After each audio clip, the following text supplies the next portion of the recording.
So today I'm going to be doing something a little different for this video. So I'm still going to be talking about books, and I'm going to be doing my best books of 2019, but I'm also going to be making creme brulee. And so this process seems like it's going to be like possibly about 3 hours, which you won't know, but it's going to be a long process. And so I'm also going to talk about my favorite books to kind of pass the time. And so I have 10 books and 3 honorable mentions. So like 13 books. But first, for the recipe, I have to preheat the oven to 325 degrees Fahrenheit. You have to place the cream. It says vanilla bean pod, but we're just going to use vanilla extract because the beans were like 3 for like $16. So we're just going to use the extract and put it into a medium saucepan and set over medium-high heat and bring to a boil. And so with some Googling about conversions, it says that 1 typical vanilla bean will equal 3 teaspoons of extract. So while I'm doing this, I'm going to be talking about my first honorable mention, which is Broken Beautiful Hearts by Creme Garcia.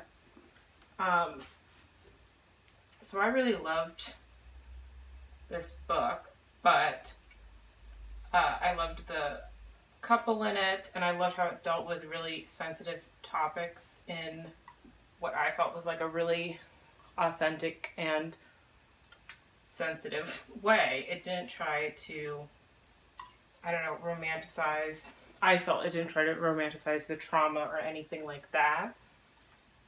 And I was really invested in the main character, like really early on. But the reason why it's not in my actual list is because I liked it, but I feel like there were better books that I've read. Well, not better books that I read this year. I just felt like in the scheme of things, it wasn't one of the best. Like, it didn't have that large of an impact on me. So we have to bring that to a boil, and so I'm going to talk about my next book, which is The Kiss Quotient by Helen Huang. It feels like so long ago that I read this book because it was really, I read it during the beginning of 2019, and it was a really surprising read for me because I didn't expect to enjoy it as much as I did. And I think it was like, if not the first, one of the first like adult books that I read and contemporary romances that I read. But I still really enjoyed it, but it wasn't like, it wasn't like a top favorite for me. And then last book I have is The Sun Is Also a Star by Nicola Yoon, which is another really surprising favorite for me. And I really liked the structure of it, and because I like things that are kind of told in different ways, like chapter to chapter. And I liked the overall message of it, of like kind of fate and like everything happens for a reason. And it was surprising because I didn't like Nicola Yoon's other book, Everything Everything, but I still wanted to read this one, especially since it was going to be a movie, which the movie I did not enjoy. This shouldn't have been this. I don't know why. Well, I do know why this became a movie, because Everything was successful, I think. So they thought, why not, take it further? But this format was not good for a movie, and I have a lot of problems with the movie. But so I didn't really enjoy this book, but again, it, like some other books, kind of pushed it out of the running. Okay, so now we're getting into my actual top 10. So number 10 is The Hating Game by Sally Thorne. So I'm a huge fan of hate to love in books, and especially I love hate to love, and I love books where like the female character already has like a set amount, like set interests, and in adult books, if she has like a great career that she's like really passionate about. I really like that in books, so I really enjoyed this. I've been hearing great things about it, so now we have to remove this from high heat for 10 minutes. I'm trying to set a timer for myself. Okay, so yeah, I really enjoyed this book, and it kind of set me on a new genre of something. It kind of opened my eyes to the hate to love trope, and so that's why it's on this list. Now, so we have to whisk together the sugar and the egg yolks. So we need a 1/3 cup of granulated sugar. This is also the first time I've made this, so we'll see how it turns out. We need 5 egg yolks. So I'm also going to be talking about my next book, which I can't hold up right now because I'm covered in egg yolk. But it's Heretics Anonymous by Katie Henry. So this book is my number 9. I usually find that books that are supposed to be funny aren't funny. But this one actually made me laugh out loud in at some parts, because I don't know, I just really related to the kind of religious kind of humor, and especially with the like struggles that each of the characters face about religion was very relatable for me. And I have been more interested recently since kind of like becoming more, I wouldn't say I'm fully an atheist, but kind of more, having more atheist beliefs, that I've been reading more books that speak to that.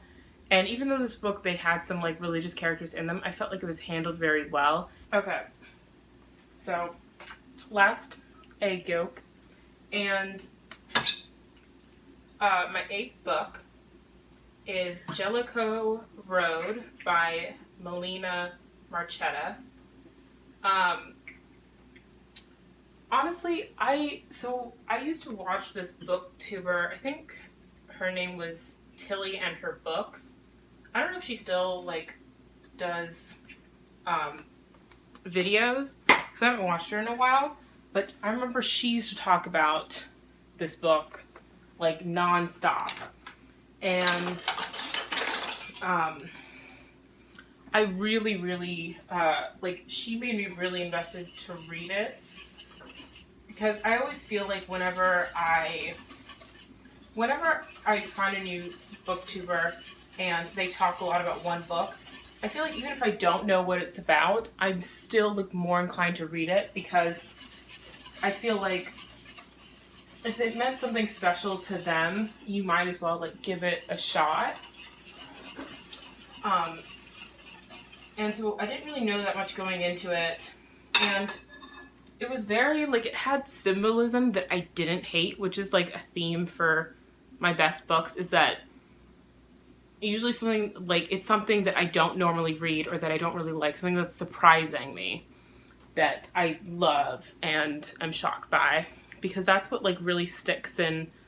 Well, it's not the only thing that sticks in my head, but it's something that like, if it really surprised me, I want to give it credit. And so it had symbolism that I didn't hate, and I'm also not really a fan of like angsty kind of characters. And I felt like the main character had a lot of like angst, and it was very like so coming of age to me is like the only way that I could describe it. Like it had like some other stuff in it, like a little bit of like romance and like, I don't know, like kind of magical realism. But for the most part, like it was very much a coming of age story. And I hadn't read one of those in like a really long time. And so it was really, I really enjoyed it. And also the like flashbacks and stuff, I felt invested in those characters, even though I didn't, at first I was kind of like, what is happening with all these flashbacks? But then the more that like I kept reading, I felt really invested. Okay, so next we have to pour in the cream a little at a time, and we have to keep basically like continuously stirring it so that it gets blended well, especially since we're doing this by hand. Okay. So, the next book I'm going to talk about before I begin stirring, Josh and Hazel's Guide to Not Dating by Christina Lauren. We're back to showing the books. Okay. And that one, Josh and Hazel, like, it took a long time for them to get together, but I also, like, didn't hate that. And I normally do. Like, I normally am not someone who really likes the kind of, like, long waiting times for romance. But it really worked for me. And I also really liked that, I also really loved both of the characters, which I was kind of worried about because, especially with like having both perspectives, sometimes you hate one perspective and then it's like really annoying because you want to know what happens, but you don't want to read from that point of view. This one wasn't like that for me. It also like really had me like blushing a lot when I was reading this, and I couldn't put it down. I remember I read this like after I finished all of my classes one day last spring semester, and I just couldn't put it down, and I was like blushing to myself, and like it was so much fun to read it, which is like it felt like a lot of fun. Like the characters were having fun and like I was having fun, so it was a good time. Okay, so my number 6 is Well Met by Jen DeLuca. This is another one that I didn't expect to love as much as I did because the fair aspect was interesting when I read the synopsis, but I was like, do I really want to read about this? Like, it seemed like really cringy, but it wasn't. And so that was really great. And I loved the romance, and I loved the added like family sibling aspects. So I need to put our mixture into the, it says to use ramekins, but we don't have those. So we're just going to be using these little cups. Yeah, so that's what we're going to be doing. And yeah, so I'm just going to start out with a cup, and then we'll kind of see. It says to fill it up 3/4 of the way full. So hopefully that'll be that. I also have to, this is my first batch that I'm making, and then I'm going to be making a second set. So if I have a little bit left over, I can just probably add it to the second set because I have some bigger bowls, but I didn't have a bigger pan. So that's why we're doing this way. So anyway, so I really liked Well Met, and I just couldn't get over the romance in it because it was just so, I just felt so, it was just so sweet. And it was also like, I didn't expect to love a Renaissance fair, so I couldn't get the family or the friends out of my head for the book, which usually doesn't happen for me in books that I like love, because usually I just want to focus on the main people, but for this one I was like hoping that there was going to be like spin-offs and like companion novels about the other characters, because I really loved like every single character, and even the ones that I thought were going to be like there was going to be like drama or trouble, I liked that there wasn't, and that everyone was like an adult, because a lot of times I feel like there can be like this manufactured kind of drama in these where like people are like the villains of it, and it's like we're too old for villains. So we also have to put in water, hot water, into the pan, and so for that we're going to be using our electric kettle. Okay, so I already started the second batch while I'm waiting for our kettle, so if it gets too loud I will have to turn this off. But my fifth pick is If I'm Being Honest by Emily Wibberley and Austin Siegmund Broca.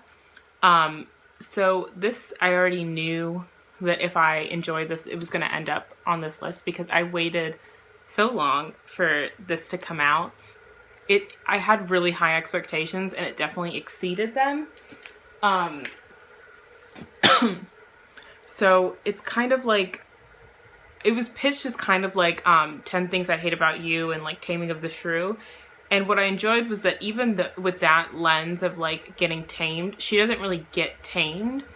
She is still like the same person that she was, but she learns to be accountable for her actions, and that to know that like her words and her actions can hurt people, and that she doesn't have to always be, she can be honest without being cruel, and can be herself without being like rude to everyone around her. And I also liked that the guy, her love interest, doesn't try to change that about her. He doesn't try and make her someone that she's not. Okay, so my fourth pick is Emmy and Oliver by Robin Benway. So that book deals with like kidnapping and trauma and like kind of almost losing a parent in a way, and like realizing that your parents are human, which is something that I feel like it handled really well, of like your parent, like you can still love your parents even if they do things that you don't agree with. I felt like so the relationship between Emmy and Oliver, I felt like was really, really well done, because a lot of times with romance you expect, which the romance wasn't I wouldn't say it was like, it didn't feel like a main part of the story. Like I would be hesitant to call it a primarily a love story, but the romance between them felt not only like well developed, but there was no unnecessary conflict.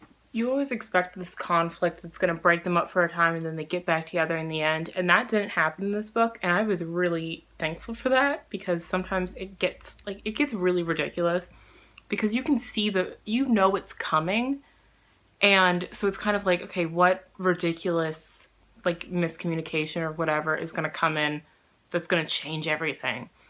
And I liked that this book didn't do that, and it felt really real. And that's basically why I loved it. It wasn't something that I felt like I'd read a million times. So that was nice. Yeah, so now I'm going to put the hot water in the pan, and it's going to need to cook for about 40 to 45 minutes. So we're in the top 3 now. So the third book is Saint Anything by Sarah Dessen. I read this book while I was at the beach, and Sarah Dessen's books for me are usually, they're very light and fun and romance, but this one was a bit different in the same way that, in the same vein of Emmy and Oliver that I just talked about. This one also, the couple wasn't the main focus. really the family and the main character's like growth and how she interacts with her family is the main focus, and her friendships. And there wasn't I didn't feel like there was any unnecessary conflict again, and the main couple didn't break up just to break up so that we could have this big climactic moment. And I really appreciated that. Again, I also felt I was so invested in this main character. Felt for her so much. I didn't want anything to happen to her, and you're kind of like on the edge of your seat wondering like, is everything going to be okay for her? Because there was a lot, for me it felt like there was higher stakes in this one, and that's what really pushed it to one of my top spots, was that there was like, I really got into this story in a way that I don't usually with books that I bring to the beach, because normally it's just like light and fun and, you know, just romance, and maybe there's a little drama, but like it's all in fun and it doesn't really matter. But this one, it really did matter, and I really felt for it, and it had an impact on me. Okay, so now it's been 40 minutes and they look really good. So I'm going to take them out, and I have to put them in the fridge for at least 2 hours. Okay, so my number 2, my second best book of 2019 is A Quiet Kind of Thunder by Sarah Bernard. I've read a lot of books about mental health and mental illness, but this is the first book where I really felt like where I really related to the experience of anxiety that the main character has. And I don't know why, but I just really connected with her in a way that I hadn't done before. I just felt like it was dealt with in a very healthy way, and the relationship between the main character and her love interest, they had really great communication, which is kind of ironic given that they don't actually speak to each other, but I still felt like they had much better communication than like any of the other than a lot of other young adult books. They're about people their age. Conflicts that they did have were handled really well, and I felt like I just really related a lot to the depictions of anxiety, specifically the social anxiety, and I really love this book. So my number 1, my top book of 2019, the best book of 2019, in my opinion, is The Poet X by Elizabeth Acevedo. This one was definitely a no-brainer for me. I knew the moment that I read this book that this was going to be my top book. I had a video where I was like gushing over it, and it just really did like touch me and get to me in a way that no other book had. Like I almost cried over this. I would have cried if I wasn't in public, and that doesn't happen for me ever. So, because generally I'm known to be quite cold-hearted, but this really warmed my heart. And especially since it's told in verse, in poetry, which I'm not a big poetry reader. I don't read a lot of poetry. I don't really like a lot of poetry. But this was done so well, and I just loved it. And I definitely understood what all of the hype was about. And I'm so happy that I read this book. And even though like the main character was in a lot of ways very different from me, but I still related a lot to her, like in my own way, which is always really great if, you know, you can still feel something for a character and relate to a character who you don't have that much in common with, you know, the conflicts in it and the drama and everything felt so real. Like I felt like I was watching something happen rather than just reading it on the page. And yeah, I don't have the words to describe it. It was just beautiful. It was beautiful, gorgeous, loved it. It's definitely one of my favorite books of all time now. Okay, so we've taken the creme brulee out of the fridge, and we put about a tablespoon of just plain white sugar on top, and we're gonna set it on fire.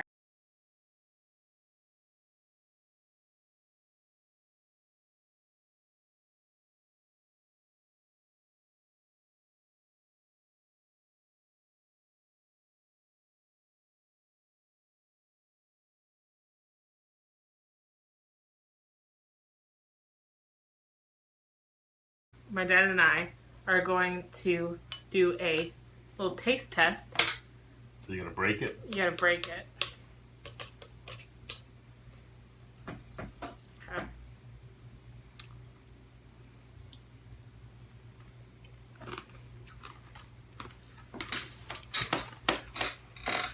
The creme brulee is really good.